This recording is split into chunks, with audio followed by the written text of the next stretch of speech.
Greetings, my friends, and welcome to the show, Monsters in Mayhem, true tales from beyond the veil, between the worlds. Any characters portrayed in this, no matter how poorly, are purely fictitious and bear no resemblance to anyone living or dead. Wink, wink, wink, wink. Why am I trying to throw a boulder? Stick around to find out.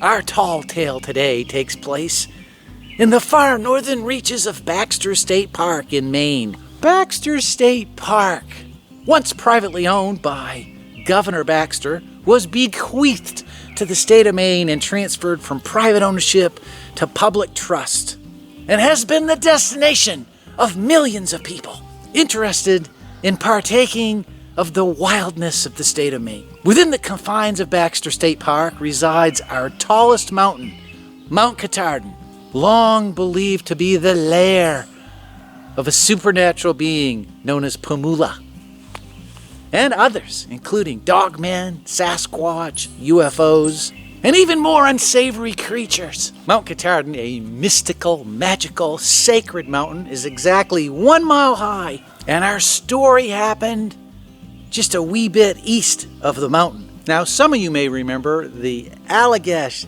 incident that Lady K and I interviewed an individual who almost bumped into a 10-foot tall Sasquatch while he was attempting to go smelt fishing west of Presque Isle, just a wee bit north of where our story today takes place. For those of you who would like to revisit the Bigfoot Allagash interview, I will link it in the description bar down below. Now, the Maine woods are known to be deadly dangerous, as evidenced by a few years ago when a poor woman left the Appalachian Trail and sadly died. Our 4 witnesses today had slightly better luck. Spoiler alert, because all 4 of them made it out of the woods alive. The encounter took place in 1970.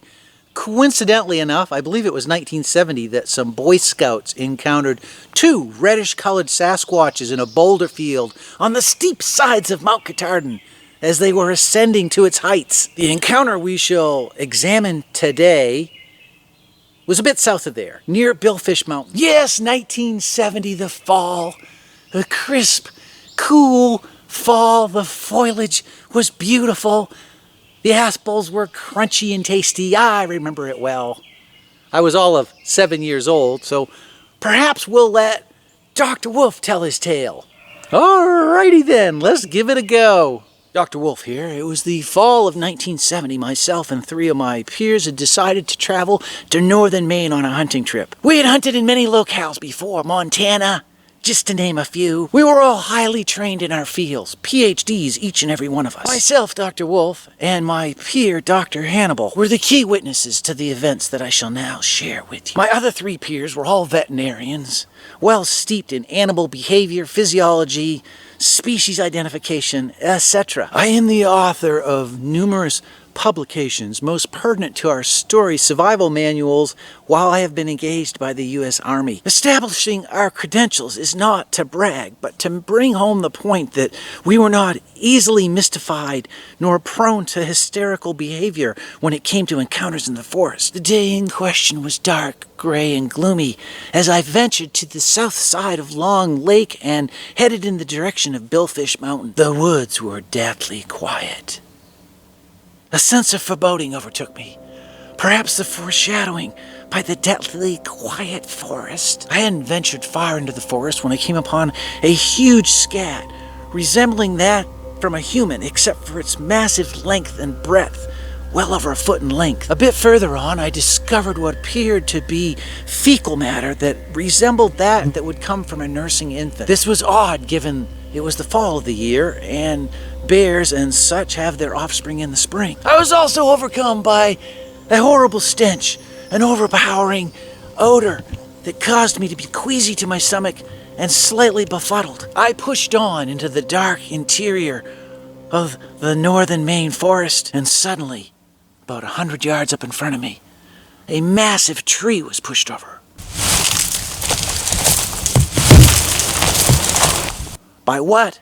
I cannot say. It must have been a massive creature, and extremely stealthy, as I caught no sight of the great beast. It unnerved me sufficiently enough that I decided to leave the area post-haste. Upon returning to camp, I was severely ridiculed by the other 2 veterinarians. Dr. Hannibal was the only one that took me seriously and agreed to venture forth with me the next day into the same area of the forest in an attempt to unravel and uncover the core of this mystery. Early the next morning, we ventured forth, and upon entering the forest, we were once again struck by this overpowering stench, causing us to become queasy to our stomach. We did not let this deter us, and we continued to push forth deeper and deeper into the dark, gloomy forest. We were surrounded by large glacial erratics, huge granite boulders, if you will, taller than our head. Dr. Hannibal commented it would be a terrible place to be ambushed, and questioned if perhaps we should give up this quest for knowledge and leave the area. I insisted that we steadfastly push forward because I wanted to understand. I wanted to know what was this creature that I had almost encountered the day before. Suddenly, the ground shook as if from a great beast, perhaps from the depths of Africa. We could hear a thumping like a partridge on steroids, and there was a vibration to the ground, suggesting to us that some large creature was stamping its feet just out of our visual reference, just beyond our ability to perceive it visually. At this point, we were sufficiently unnerved, but we continued to push forward. Without warning, a large boulder that we estimated to weigh between 25 and 50 pounds erupted out of the forest from our right and arced in front of us, impacting hillside to our left with great force. I wondered, after hearing Dr. Wolf's account of the large boulder arcing in front of them, how far could I throw a 20-pound rock? Let's find out.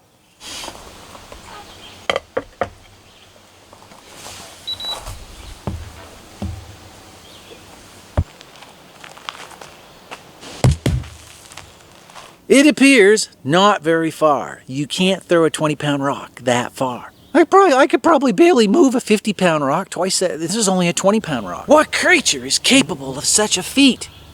What is hucking rocks and trees at people? This encounter is quite close to the encounter that the Boy Scouts, which I believe saw 2 reddish Sasquatches in a boulder field on the side of Mount Katahdin. And many of you may remember the interview, the Allagash interview. I will link it in the description bar. You can go down and check it out. Of the individual that almost bumped into a 10-foot tall Sasquatch in the dead of night while attempting to go smelt fishing. He was just west of Presque Isle, just a wee bit north from this location. It erupted out of the forest from our right and arced in front of us, impacting hillside to our left with great force. At that point, myself and Dr. Hannibal both agreed that we weren't that interested in encountering the beast capable of such a feat. To our knowledge, bears don't throw stones, and it would have had to have been a huge creature to have lofted such a hefty weighted boulder such a distance. Throughout the years, I have enjoyed telling this tale to my grandchildren and those that would lend a friendly ear, but this is the first time I have penned it down to share with the public. I know not what sort of monster that we had our brush with in the Maine woods that day, but I shudder to think what would have happened had we stayed and ignored the warnings, nay, the threats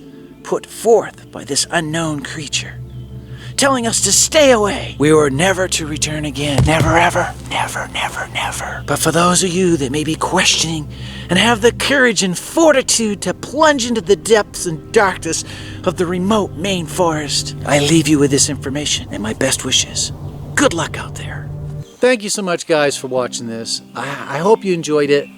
I am curious, what do you guys think was responsible for throwing the rock, for doing the stomping, for doing the thumping? Was it Sasquatch or just some hermit trying to scare off some hunters? Some really rugged hermit that was capable of throwing boulders? Maybe it was Dogman. Maybe there was a hermit that had a catapult. He just had a catapult laying around by his campsite, saw these hunters, hey, I'll scare the crap out of them.